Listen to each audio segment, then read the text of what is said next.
Hiya all and welcome. I'm Proper D and I thought I would just do a quick tips video on the SAKO rifle in Population 1 since it seems to be a fairly requested video. So let's dive right in. If you'd rather just see the demo, it's at the end of this video.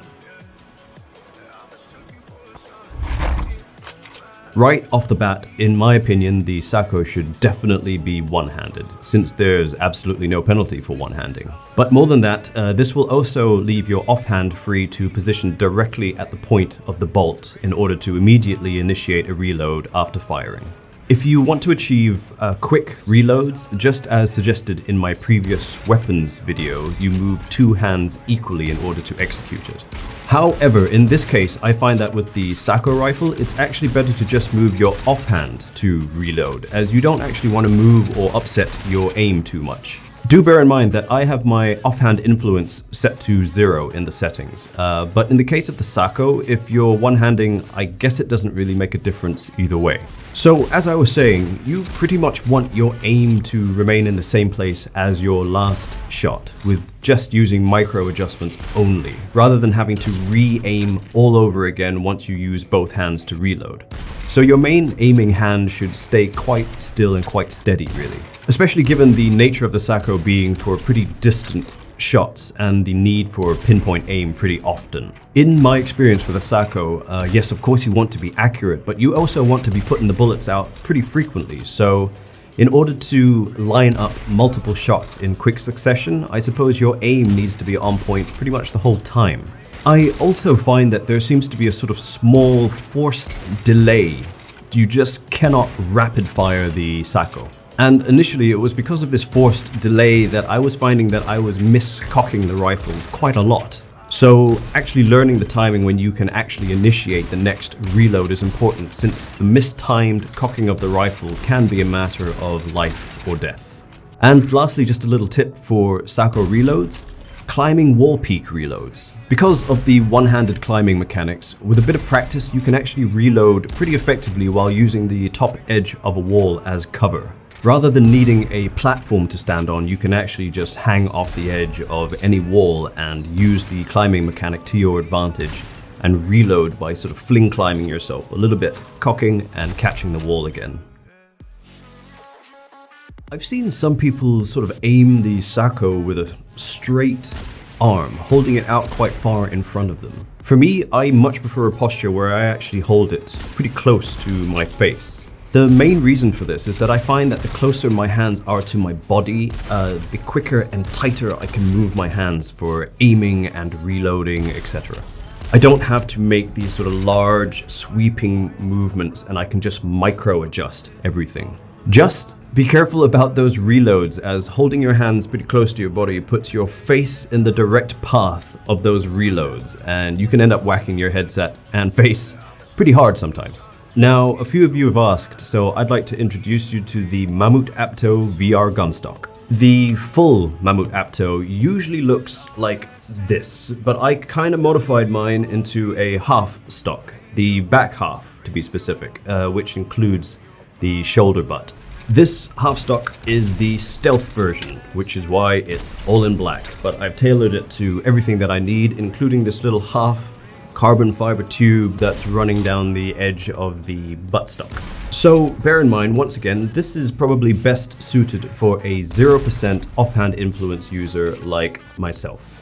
The stock is great. It's built to be very lightweight, so it doesn't really get in the way of climbing or anything else that I need to do in the game. However, that being said, I played using this stock for quite a while, but in the end, I went back to freehanding everything anyways, because as I mentioned earlier, I prefer to have the freedom to micro adjust everything, including my aim, which using a stock like this tends to restrict a bit.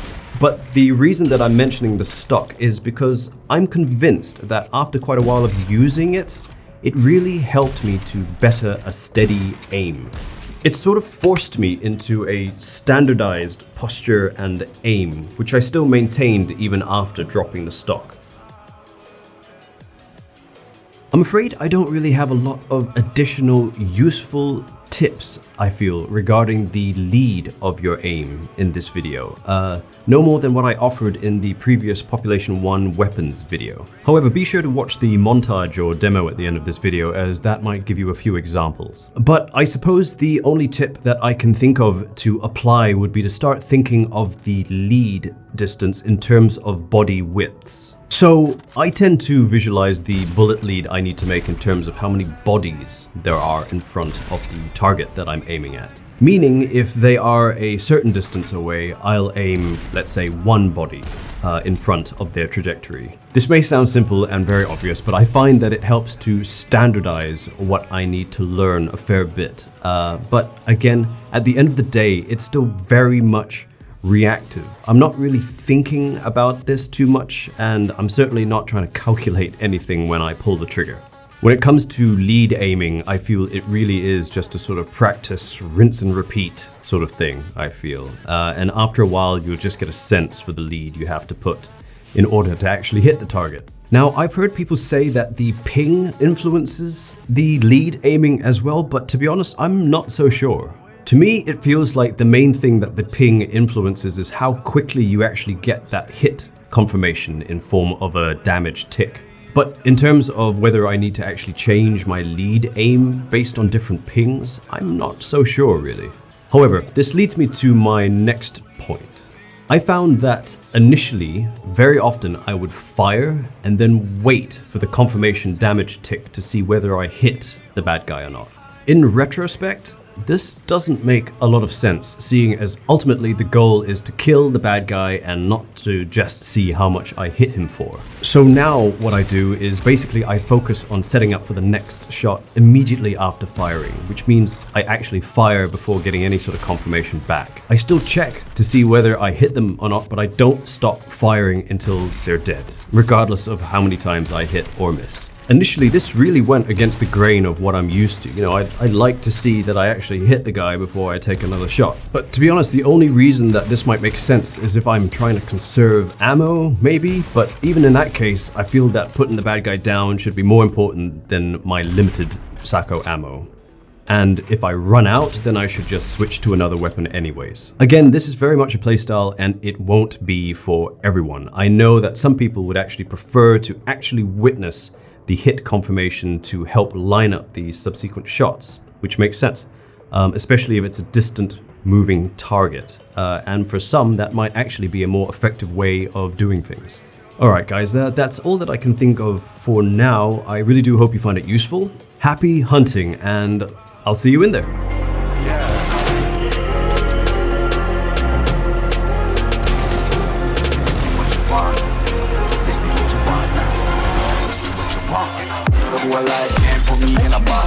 I redefine any definition you got.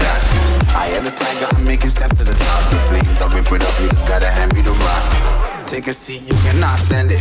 All I know, the flow harder than a Scotch bonnet. Don't try to study me, you cannot manage. Don't really say what you want, bitch, I'm a fucking phenomenon.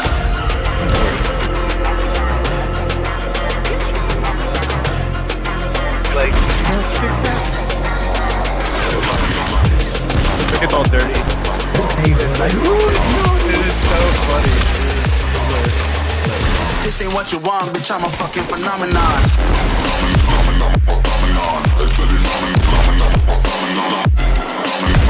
Watch out.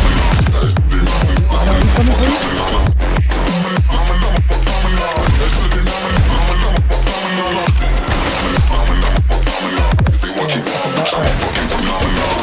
Oh, gee.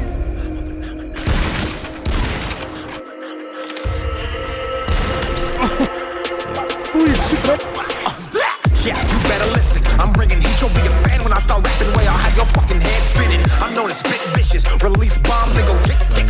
Boom, you blown me that head missing. I'm a phenomenon.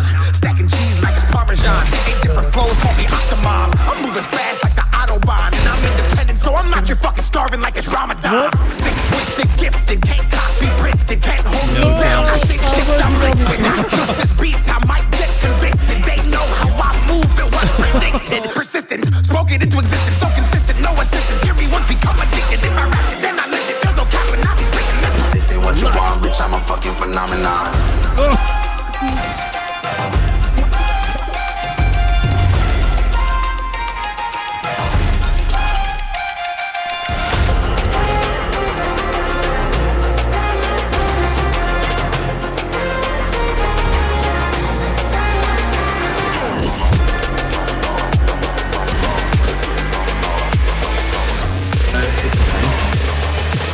this ain't what you want, bitch, I'm a fucking phenomenon.